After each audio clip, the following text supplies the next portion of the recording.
La pérdida del sentido histórico de la humanidad en los estudiantes de la Institución Educativa de Puerto Rico, Tiquicio Bolívar.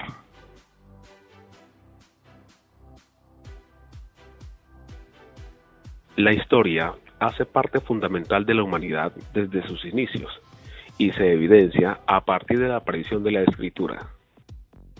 Según el módulo estudiado de la semana 5, la historia es una ciencia que estudia e interpreta los hechos más importantes del pasado humano examinados con base en sus vestigios. Gracias a la recolección de datos históricos, la humanidad actual puede responder preguntas como ¿cuál es el origen de los seres humanos? ¿Qué pasó antes de llegar a ese momento? Entre otras. La historia, desde todas sus ramas de estudio, debe ser parte importante en el desarrollo de cada individuo, ya que conociendo el pasado, puede existir un alto grado de posibilidad de no repetir los errores.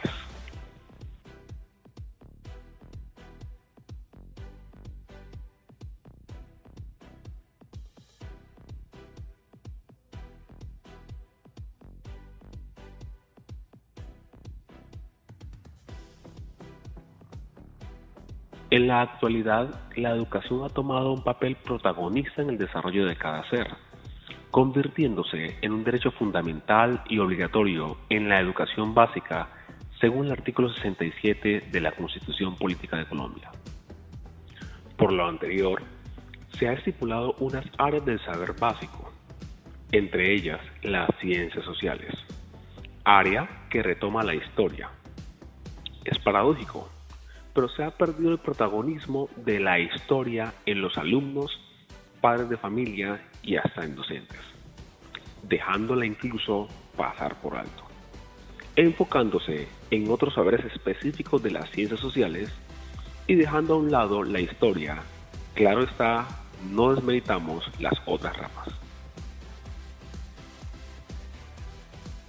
El hogar y la escuela deben tomarse como escenarios precisos para desarrollar principios orientadores y brindar herramientas indispensables a hijos y estudiantes, de tal manera que estos se conviertan en ciudadanos seguros de sí mismos, capaces de analizar y proponer soluciones que tengan el diálogo y el respeto por el otro, como una opción principal en el momento en que existan diferencias.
El acercamiento de teorías reconocidas, por lo tanto confiables, relacionadas con la importancia del sentido histórico de la humanidad y en los temas prioritarios a conocer por parte de los jóvenes, ha orientado el desarrollo del proceso, dando soporte de gran validez para abordar y entender el problema.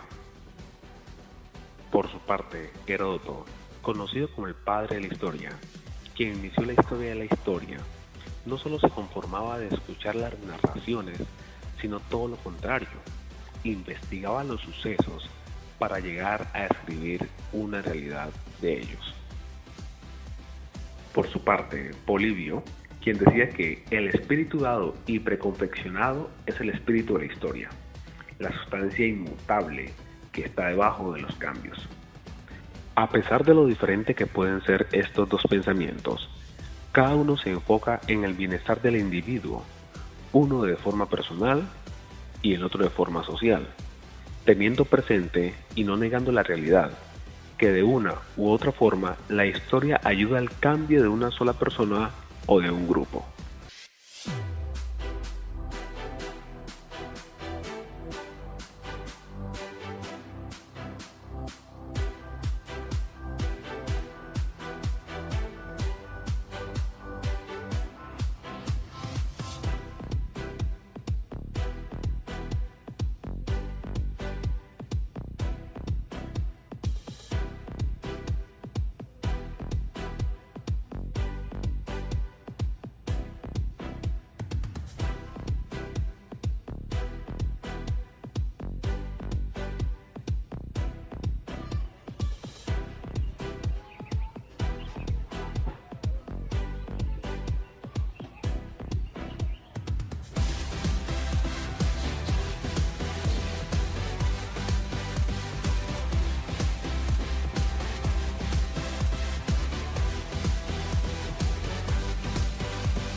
El profesor Miguel quiere estar a la vanguardia en educación, así que a partir de hoy enseñará a sus alumnos por medio de competencias.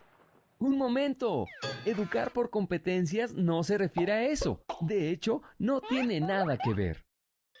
Mejor, hablemos de competencias en la educación con peras y manzanas. En el terreno educativo, las competencias tienen diversas acepciones. Sin embargo, hay ciertos rasgos que son comunes en todas las definiciones sobre este enfoque. Las competencias se refieren a todos aquellos comportamientos referentes a una tarea que implica el saber pensar, el saber hacerlo y realizarlo a la luz de los valores individuales y sociales. El enfoque por competencias nace de una realidad laboral cada vez más demandante, que implica formar individuos que puedan desenvolverse de manera eficiente en ese contexto para tener mejores oportunidades. Entonces, la pregunta es, ¿cómo se puede hacer competente a un individuo? La respuesta es sencilla. Para ser competentes en cualquier actividad, las características que se deben cumplir son el saber pensar, el saber hacer y el saber ser. El saber pensar se refiere al conocimiento teórico de la actividad que se va a realizar.